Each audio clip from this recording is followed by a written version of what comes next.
ชาวเน็ตจีนเตือนเดินทางไปเที่ยวลาวระวังตำรวจลาวที่มีพฤติกรรมรีดไถเงินเรียกเป็นค่าปรับครับเรื่องราวที่นำมาเล่าในวันนี้เกี่ยวกับการเดินทางไปยังประเทศลาวของชาวเน็ตจีนที่ชาวเน็ตจีนได้แพร่คำเตือนและคำแนะนำสำหรับผู้ที่กำลังวางแผนเดินทางไปเที่ยวลาวข้อมูลนำมาจากโซเชียลมีเดียแอปยอดฮิตของคนจีนเช่นเคยเกี่ยวกับเจ้าหน้าที่ตำรวจท้องถิ่นลาวที่มีพฤติกรรมรีดไถเงินจากนักท่องเที่ยวจีนชาวเน็ตจีนเผยแพร่คำเตือนเกี่ยวกับการเดินทางไปเที่ยวลาวไว้เยอะมากในช่วงนี้แต่ถ้าเราจะพูดกันตามความเป็นจริงเหตุการณ์แบบนี้คนไทยที่เคยไปเที่ยวที่ลาวหลายคนก็เคยพบเจอมาก่อนคนจีนเสียอีกครับเนื้อหาของคลิปที่จะนำคอมเมนต์มาอ่านในวันนี้มีเนื้อความในคลิปว่าดังนี้ครับจะเปิดเผยสิ่งที่น่าสะเทือนใจที่สุดในลาวให้คนจีนเห็นลาวต้องการเงินอย่างมากเพราะตำรวจลาวที่นี่ขยันและทุ่มเทมากเวลาขับรถไปลาวด้วยตัวเองต้องเตรียมเงินและอาหารไปด้วยเพราะไม่รู้ว่าจะถูกปรับที่สถานีไหนโดยที่เราต้องวางแผนไว้ด้วยขับเร็วเกินกำหนด50 ไมล์ต่อชั่วโมงหรือไม่คาดเข็มขัดนิรภัยที่นั่งด้านหลังพวกคุณจะโดนตำรวจลาวจับกุมทันทีพวกเขาจะทำงานเร็วมากพวกเขาจะถูนิ้วชี้และนิ้วหัวแม่มือแรงๆให้คุณเห็นเพื่อบอกคุณว่าคืนนี้พวกเขาต้องการเงินดื่มเบียร์ที่นี่มักจะเลือกปรับคนจีนและรถของคนจีนแม้ว่าคุณจะขี่มอเตอร์ไซค์ก็ตามหากคุณถ่ายวิดีโอพวกเขาในเวลานั้นการบังคับใช้กฎหมายและกำกับดูแลโทรศัพท์มือถือของคุณจะถูกแย่งชิงไปอย่างรุนแรงสิทธิ์ในรูปภาพของพวกเขามีความสำคัญมากกว่าสิ่งอื่นใดโปรดเตรียมเงิน 2,000 หยวนเอาไว้ให้พวกเขาด้วยเส้นทางหลวงลาวหมายเลข 13ซึ่งเป็นเส้นทางสายหลักของคาบสมุทรอินโดจีนที่กองกำลังเดินทางของจีนสละชีวิตในช่วงทศวรรษ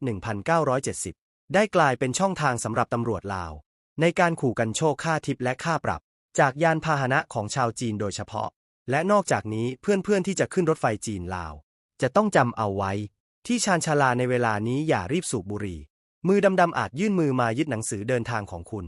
และคุณจะต้องจ่ายเงินค่าปรับถึง50 เหรียญและที่ลาวคุณไม่ได้รับอนุญาตให้เช่าบ้านด้วยวีซ่านักท่องเที่ยวคุณสามารถตั้งถิ่นฐานได้เฉพาะในเมืองที่กำหนดไว้เท่านั้นแต่ยังหาเมียในลาวได้เมื่อพฤติกรรมข้างต้นถูกละเมิดอาจมีราคาสูงหลาย10 ล้านกีบคุณต้องปฏิบัติตามกฎหมายท้องถิ่นทนุถนอมตัวเองและอยู่ห่างจากตำรวจลาวเข้าไว้หลีกเลี่ยงปัญหาที่ไม่จำเป็นจงหวงแหนเงินของคุณเมื่อเดินทางในประเทศลาวครับเนื้อหาหลักๆก็มีประมาณนี้มาฟังมุมมองชาวเน็ตจีนมองลาวกันต่อครับว่าพวกเขามีมุมมองอะไรกันบ้างช่องนี้นำเสนอมุมมอง2 ด้านเช่นเคยมีทั้งด้านบวกด้านลบมีครบทุกมุมมองฟังและวิเคราะห์แยกแยะกันเอาเองครับมุมมองชาวเน็ตจีนท่านแรกครับค่าใช้จ่ายต่างๆในลาวต้องใช้ทิปฉันเองโดนตำรวจลาวขอเงิน2 ล้านกีบที่ด่านและไม่ยอมปล่อยจนกว่าจะให้เงินพวกเขาจากยูนนานมุมมองท่านต่อมาครับหากคุณเคยมาที่นี่คุณจะรู้ว่ากฎหมายและข้อบังคับที่นี่เป็นสิ่งที่คาดเดาไม่ได้โดยสิ้นเชิงจากลาว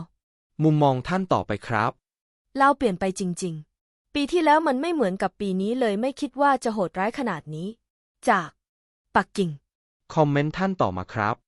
มันเป็นแบบนี้มาตลอดแต่โชคดีที่ฉันถูกปรับแค่ 60,000 กีบเมื่อไม่นานมานี้จากกวางตุ้งคอมเมนต์ท่านต่อไปครับลาวเข้มงวดขนาดนั้นเลยเหรอ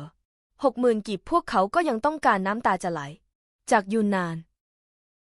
ความคิดเห็นท่านต่อมาครับเพื่อนของฉันถูกปรับครั้งหนึ่งที่ไม่สวมหมวกกันน็อกมีค่าปรับ100,000 กีบสกุลเงินลาวจากกวางตุ้งมุมมองท่านต่อมาครับคุณสามารถไปทดลองได้ที่เวียงจันทร์ฉันโดนปรับเพราะขี่สกูตเตอร์จากยูนนานมุมมองท่านต่อไปครับพวกเขากล้าทำสิ่งนี้กับคนผิวขาวหรือไม่แต่ฉันคิดว่าพวกเขาไม่กล้าจากกวางซีคอมเมนต์ท่านต่อมาครับฉันเช่ารถมอเตอร์ไซค์ในลาวเมื่อปี 2565 และถูกลุงตำรวจจราจรลาวรีดไถเป็นเงิน380 หยวนจากปากีสถานคอมเมนต์ท่านต่อไปครับฉันเช่ามอเตอร์ไซค์ในเวียงจันทร์พอเลี้ยวโค้งก็มีตำรวจ2 นายตามมาบอกว่าเป่านกหวีดให้หยุดแต่ฉันไม่หยุดและต้องการปรับฉัน 600,000 กีบเพราะไม่หยุดในที่สุดพวกเขาก็เจรจาราคาเป็น 300,000 กีบจากลาว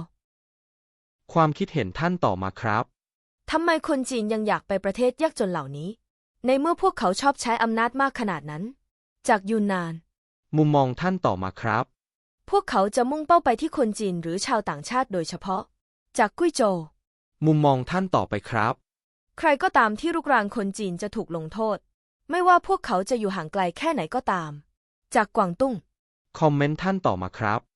การเปิดเผยวิดีโอนี้ยังไม่มีประโยชน์ ควรนำเรื่องราวที่เกิดขึ้นติดต่อสถานทูตโดยตรง จากกวางซี คอมเมนต์ท่านต่อไปครับ เราควรที่หลีกเลี่ยงการเหยียบหลุมพรางพวกนี้ จากกวางตุ้ง ความคิดเห็นท่านต่อมาครับ ฉันมีความเข้าใจเรื่องราวนี้อย่างลึกซึ้ง พาสปอร์ตของฉันถูกยึดไปโดยไม่มีเหตุผล และพวกเขาก็มอบให้ฉันอย่างไม่เต็มใจ หลังจากให้เงินค่าปรับไป800หยวน จากหูหนาน มุมมองท่านต่อมาครับ ฉันเคยไปที่นั่นมาก่อน และฉันจะไม่ไปสถานที่ทิ้งขยะแบบนั้นอีกต่อไป จากเสฉวน มุมมองท่านต่อไปครับ ลาวมีความโลภโดยเนื้อแท้ โลภมากจนคุณคิดไม่ถึง จากยูนนาน คอมเมนต์ท่านต่อมาครับ ลาวเวียดนามและแอฟริกา รวมถึงแทนซาเนียที่ฉันเคยไป ล้วนชอบทำสิ่งนี้กับชาวจีน จากกวางซี คอมเมนต์ท่านต่อไปครับ ไม่เพียงแต่ชาวจีนเท่านั้นแต่ชาวลาวยังถูกปรับด้วย และชาวลาวก็เกลียดตำรวจจราจรลาวด้วย จากลาว ความคิดเห็นท่านต่อมาครับ ทัศนคติของพวกเขาต่อผู้คนจากยุโรปอเมริกาดีมาก แตกต่างจากพวกเราชาวจีนอย่างมาก จากกุ้ยโจว มุมมองท่านต่อมาครับ การเปิดเผยการกระทำนี้ จะทำให้ภาพลักษณ์ของประเทศลาวเสียหน้า จากมองโกเลียใน มุมมองท่านต่อไปครับ ซื้อรถยนต์ในลาวก็ถูกปรับ ขี่มอเตอร์ไซค์ในลาวก็ถูกปรับ คนจีนถูกปรับทุกอย่างในลาว คนจีนที่อยู่ในลาวทุกคนรู้ดี จากลาว คอมเมนต์ท่านต่อมาครับ มันเป็นเรื่องปกติในลาว แค่ทำความคุ้นเคยเมื่ออยากไปเที่ยวลาว จากมณฑลเจียงซู คอมเมนต์ท่านต่อไปครับ ศุลกากรลาวและตำรวจจราจรลาวชอบกันโชคทรัพย์ ตำรวจลาวชอบเป็นขอทาน จากเหอหนาน ความคิดเห็นท่านต่อมาครับ เหตุใดเจ้าหน้าที่บังคับใช้กฎหมายของลาว จึงชอบขอทิปจากนักท่องเที่ยว จากซานซี มุมมองท่านต่อมาครับ ตอนนี้ตำรวจลาวขอรับแต่เงิน สมัยก่อนเราจะให้อะไรก็ได้ที่อยากให้ สมัยก่อนให้แค่บุหรี่พวกเขาก็เอา หากคุณไม่ต้องการให้เงินพวกมันก็อย่าไปที่นั่น จากมณฑลเจียงซู มุมมองท่านต่อไปครับ ทำไมมีแต่ขอทิปจากคนจีน ทิปจากคนประเทศอื่นขอไม่ได้หรือ จากเหอหนาน คอมเมนต์ท่านต่อมาครับ ตอนผมไปเที่ยวลาวไม่มีตราประทับเข้าให้ ผมต้องไปหาเงินเพื่อไปประทับที่ตม.เวียงจันทร์ ตอนนั้นจ่ายไปเป็นเงิน400หยวน จากหูหนาน คอมเมนต์ท่านต่อไปครับ ฉันทำพาสปอร์ตหายพยายามขอใหม่ แต่หาที่ประทับตราทางออกไม่ได้ พวกเขาขอเงิน 5,000 หยวนจากฉัน ไปเที่ยวในลาวน่าเบื่อมาก จากลาว ความคิดเห็นท่านต่อมาครับ ฉันมาที่สามเหลี่ยมทองคำและกลับมาถึงท่าเรือบ่อเต็น พวกเขาก็จงใจพลาดสแตมป์1 ดวง ฉันถูกปรับ500หยวน จากยูนนาน มุมมองท่านต่อมาครับ ไปเที่ยวลาวมีค่าปรับทุกที่ ตอนนี้ตำรวจลาวเต็มท้องถนนเมื่อเห็นรถที่มีป้ายทะเบียนจีน ก็เหมือนกับเห็นความมั่งคั่ง จากลาว มุมมองท่านต่อไปครับ ไม่ว่าคุณจะมีใบรับรองหรือไม่ก็ตาม เขาจะขอทิปคุณเป็น100หยวนฉันชินแล้ว และฉันก็ต้องให้ทิปเสมอเมื่อไปลาว จากยูนนาน คอมเมนต์ท่านต่อมาครับ สิ่งนี้ไม่เหมาะสม ไม่สมควรทำกับคนในประเทศจีน จากกวางตุ้ง คอมเมนต์ท่านต่อไปครับ ฉันจ่ายมันใน2 วันที่ผ่านมา365หยวน ตำรวจจากลาวชอบต้อนรับคนรวยจากจีน จากยูนนาน ความคิดเห็นท่านต่อมาครับ ฉันอยู่ที่เวียงจันทร์เมื่อ10 ปีที่แล้ว ในการทำเงินนั้นขึ้นอยู่กับสถานที่ที่คุณไป และคุณต้องระวังเมื่อคิดจะไปเที่ยวลาว จากกุ้ยโจว มุมมองท่านต่อมาครับ หน่วยงานลาวยินดีต้อนรับคนจีนเดินทางมาลาว เพื่อให้พวกเขาได้สร้างรายได้ ฉันโดนจับ3 ครั้งครั้งละ100,000 กีบต่อคน จากซานตง มุมมองท่านต่อไปครับ เมื่อคุณไปที่นั่นคุณจะรู้ว่าคนลาวชอบเงินหยวนและเงินบาท เพราะสกุลเงินลาวมันไร้ค่า เงินบาทเงินหยวนและดอลลาร์คือการต้อนรับที่มีรอยยิ้มของคนลาว จากยูนนาน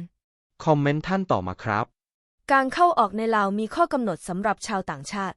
ใครที่จะเข้าไปเที่ยวที่นั้นก็ต้องระวังด้วย จากเหอหนาน ความคิดเห็นท่านสุดท้ายครับ